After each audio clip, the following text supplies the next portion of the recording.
ছবিকে যেভাবে বিকৃত করা হয়েছিল হুবহু ঠিক ওইরকম একটা শেভ এনে শেখ হাসিনার একটা মূর্তি তৈরি করা হচ্ছিল।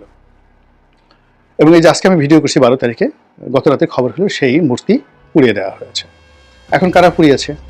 কেউ হয়তো বলবেন যে এটা আওয়ামী লীগের লোকজন সেখানে গিয়ে পুড়িয়েছে, যে এত বড় সাহস, আমাদের এখনও ক্ষমতা, আর কয়েকদিন পরে আমাদের নেত্রী বাংলাদেশে আসবেন এবং সিংহাসনে বসবেন, সবাইকে আবার এক হাত তিনি দেখিয়ে দিবেন, কাউকে জেলে পুরবেন, কাউকে শাস্তি দেবেন, কাউকে টানাবেন, এই তো আর অল্প কয়টা দিন।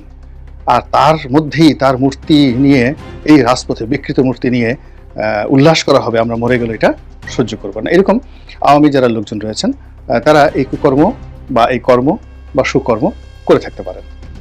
দ্বিতীয় আরেকটি গ্রুপ যারা বলার চেষ্টা করছেন যে শেখ হাসিনার মূর্তি হোক, গোলাম আজমের মূর্তি হোক, বঙ্গবন্ধুর মূর্তি হোক, জিয়াউর রহমান সাহেবের মূর্তি হোক, যার কিছু হোক না কেন, সকল মূর্তি ইসলামী নিষিদ্ধ, শিরক এবং বেদাত। ফলে এই যে সাবেক মঙ্গল শোভাযাত্রা, সেটাকে এখন আনন্দ শোভাযাত্রা বা কি যেন নাম দিয়েছে, তো সেখানে মূর্তি থাকবে কেন? সেখানে স্লোগান হবে নারায়ে তাকবীর, আল্লাহু আকবার।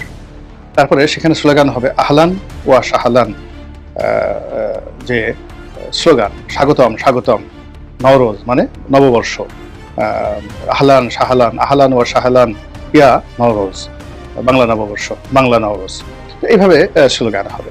তারপরে সেখানে হামদ হবে, আল্লাহর প্রশংসা হবে, নাত হবে, অনেকে কোরআনের আয়াত তেলাওয়াত করবেন, তারপরে সেখানে মিলাদ হবে, তারপরে সবাই সোহরাওয়ার্দী উদ্যানে বসে তারা আল্লাহর কাছে মোনাজাত করবে।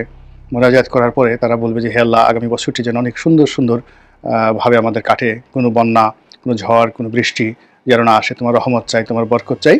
তারপরে মিলাদ পড়ার পর সেখানে জিলাপি খাওয়া হবে, আমিরতি জিলাপি এগুলো খাওয়ানো হবে। তো এগুলো হতে পারে। তারপরে শেষে কোরাস করে বিকেলবেলা আবার সাংস্কৃতিক অনুষ্ঠান হবে। সাংস্কৃতিক অনুষ্ঠান মানে সেখানে গজল হবে, সেই হামদ হবে, নাত হবে। তো এগুলো হতে পারে।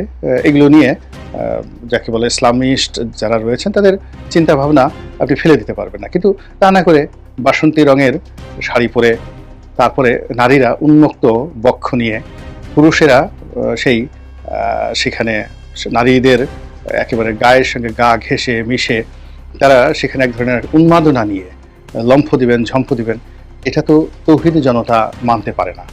2 নম্বর হলো যে মিছিলের একেবারে সামনে সেটা একটা মূর্তি থাকবে, সেই মূর্তিকে কেন্দ্র করে তারা লাফাবে, এটা তো বাছুর পূজার মতো ঘটনা, বনি ইসরায়েলের বাছুর পূজার মতো ঘটনা।